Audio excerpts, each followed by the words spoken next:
Ella Jane Fitzgerald was born on April 25, 1917, in Newport News, Virginia. Just after Ella's birth, her parents, William and Temperance, separated. Traveling with her mother, Ella moved to Yonkers, New York, where they lived with Joseph Da Silver, her mother's significant other. In 1923, Ella's half-sister, Frances, was born. In 1932, her mother died from injuries she sustained in a car accident, and her death devastated Ella. Her aunt took her back to Virginia, and shortly after her departure from New York, her stepfather died of a heart attack, and Ella's half-sister joined her in Virginia.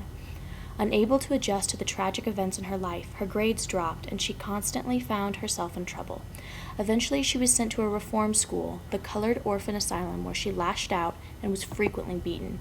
Ella fled the school at 15 years of age. It was 1932, the heart of the Depression. In 1934, Ella's name was picked from the weekly drawing at the Apollo Theater for Amateur Night. She had planned on dancing, but decided at the last minute to sing instead. The result was the launch of Ella's career and passion for vocal performance. She sang Hoagy Carmichael's Judy, and then, by audience demand, sang the Boswell sisters' The Object of My Affection. In the band that accompanied her that night was saxophonist and arranger Benny Carter. He took it upon himself to introduce her to people in the business. They grew to be great friends and frequently collaborated with each other over the years. Inspired by her success at the Apollo, Ella entered as many talent competitions as she could, many of which she won. But it was in January, when she won the chance to perform with the Tiny Bradshaw Band at the Harlem Opera House, did she blossom. She impressed drummer and band leader Chick Webb, who hired her to travel with the band as their female vocalist.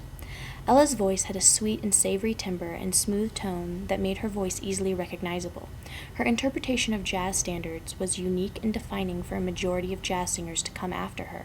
Further, Ella had an incredible range, which she utilized to build tension and exhibit climactic points of tunes. She also became a master of the mimicry technique, in which she could imitate other singers, from Louis Armstrong to Aretha Franklin, as well as the sound of instruments such as the trumpet.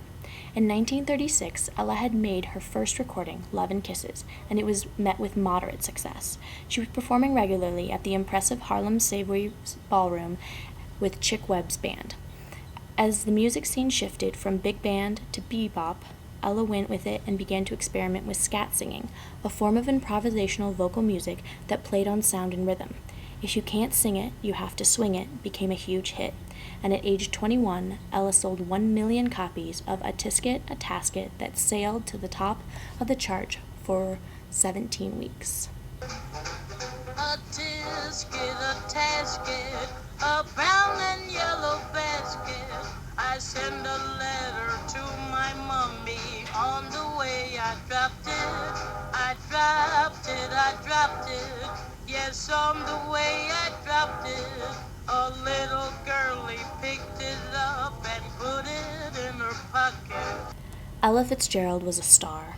In the summer of 1939, Chick Webb passed away, and while Ella mourned, she took on the role of bandleader, lead vocalist in her newly named band, Ella Fitzgerald and her famous band. During this time period, she married Benny Cornegay. After finding out that he had a criminal history, Ella had the marriage annulled. In 1946, Ella went on tour with Dizzy Gillespie's band and fell in love with Ray Brown, a bassist. They were married shortly after and eventually adopted a son, Ray Jr. Ray Brown was working with a man named Norman Gatz on the Jazz of the Philharmonic tour. He persuaded Ella to sign on with Gantz. Under Grant's management, Ella joined the tour and worked with Louis Armstrong and started to produce her own songbook series. In the years to follow, Ella would record covers of other musicians' albums, including Cole Porter and Duke Ellington. She also appeared on several television variety shows, often becoming a favorite frequent guest on the shows, such as The Bing Crosby Show, The Ed Sullivan Show, The Frank Sinatra Show, The Tonight Show, The Nat King Cole Show, and The Dean Martin Show. Discrimination was a huge issue, especially while touring the Deep South with many fellow African-American artists. Through touring, Ella Fitzgerald broke many racial barriers by performing at many white nightclubs. She received intense support from fans and celebrities of all types. Even Marilyn Monroe booked Ella at the Mocambo, promising to sit in the front table every night that Ella sang. Ella sang, becoming the first African American to perform there, and Marilyn Monroe was in the audience as promised. After that, Ella never played a small jazz club for the rest of her career. Her career launched internationally, and despite her ill health, she traveled extensively. In 1974, Ella spent 2 weeks performing in New York with Frank Sinatra and Count Basie. 5 years later, she was inducted into the Downbeat Magazine Hall of Fame and received Kennedy Center honors for her contribution to the arts.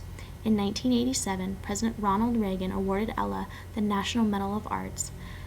The country of France awarded her with the Commander of Arts and Letters Award, and Yale, Dartmouth, and many other universities gave Ella honorary doctorates. In 1986, Ella had quintuple coronary bypass surgery and was diagnosed with diabetes. In 1991, Ella gave her final concert at New York's Carnegie Hall. Shortly after, the effects of her diabetes worsened, forcing the amputation of both of her legs below her knees. On June 15, 1996, Ella Fitzgerald died in her home in California.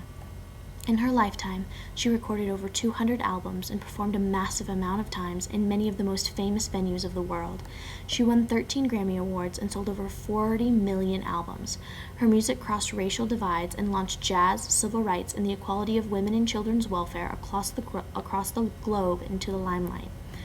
Frank Rich, a columnist at the New York Times, wrote that Ella's music performed a cultural transaction as extraordinary as Elvis's contemporaneous integration of white and African American soul. Here was a black woman popularizing urban songs often written by immigrant Jews to a national audience of predominantly white Christians. She was dubbed the First Lady of Song.